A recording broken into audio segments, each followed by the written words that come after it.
This entry-level Lamborghini offers more fun for a lot less money. Lamborghini's new Huracan Evo RWD is the Italian automaker's least expensive supercar, and it is also the most enjoyable one to drive. The base price for the Huracan Evo starts at about $208,000, which is still outlandishly expensive by ordinary standards. Still, it's much less than the next cheapest Huracan, which starts at about $260,000, or the V12-powered Avantador, which can't be had for any less than about $420,000. Only the Lamborghini Urus SUV can be bought for around the Huracan Evo RWD's starting price. Of course, the starting price on a Lamborghini leaves a long way to go. Option costs can add up with startling speed. For example, the Huracan Evo RWD I test drove cost $285,000. That included an optional $14,000 pearlescent yellow paint job. Photographs don't quite capture the lustrous impact of the color, but, trust me, if there was ever yellow paint worth $14,000, this is it. Still, you could get your Huracan in red, white, or some shade of yellow that doesn't look like delicious melted butter on top of Pirelli tires. That's up to you. Sports seats added another $7,500 into system that raised the nose of the car to clear speed bumps, and curb cuts another $7,100. The reason this car is less expensive than other Lamborghinis is due to something that makes the car more fun, not less. The key difference between this new Huracan and other Lamborghinis is the lack of all-wheel drive, long a standard feature in nearly all Lamborghini models. The Huracan is the only Lamborghini currently offered with rear-wheel drive. The Huracan is a Lamborghini, so, of course, it's neck snappily fast with a transmission that flicks off gear shifts quickly but smoothly. The steering is sharp and quick, especially in Sport and Corsa, Italian for track, modes. It's also appropriately loud and obnoxious. Drive fast, then slam the brakes to slow down, and the Huracan downshifts through its 7 gears, the engine roaring and popping with each step down. One thing a Lamborghini will rarely ever be is unnoticed. The brakes are appropriately strong, but not too grabby for normal use. Since the engine's power is going only to the back wheels, and not all 4, there is just slightly less of it.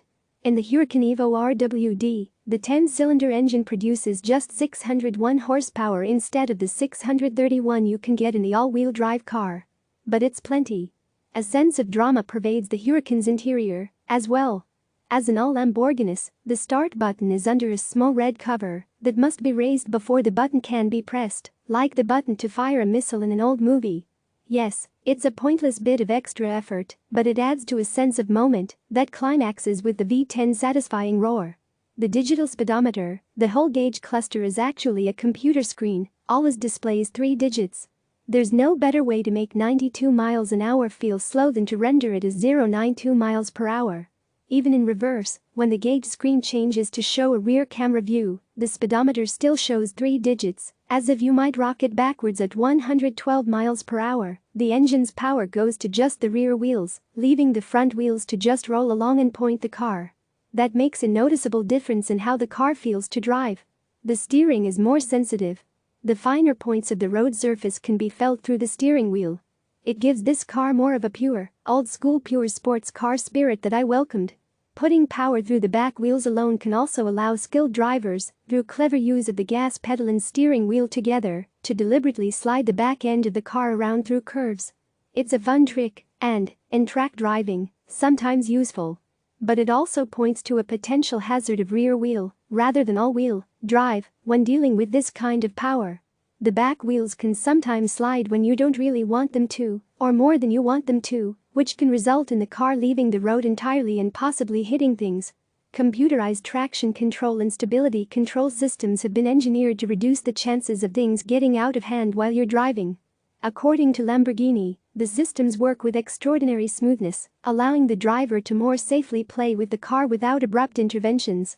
I didn't personally test the limits of these systems too much because I didn't have access to a track, and there were trees and sizable bodies of water around. For now, I will have to take Lamborghini at its word that these things function as advertised. Even without any of that, the Huracan Evo RWD is a blast, and at a relatively lower cost. What's more, its performance is more enjoyable on ordinary roads, so you don't have to wait for a track driving session to really have fun with it. But it's still far from cheap, and, as ever, a Lamborghini is not to everyone's taste. It presents itself with the subtlety of a 1980s hair metal band, but with 21st century technology. And, when it comes to Lamborghinis, that is as it should be. Click subscribe to receive the latest news.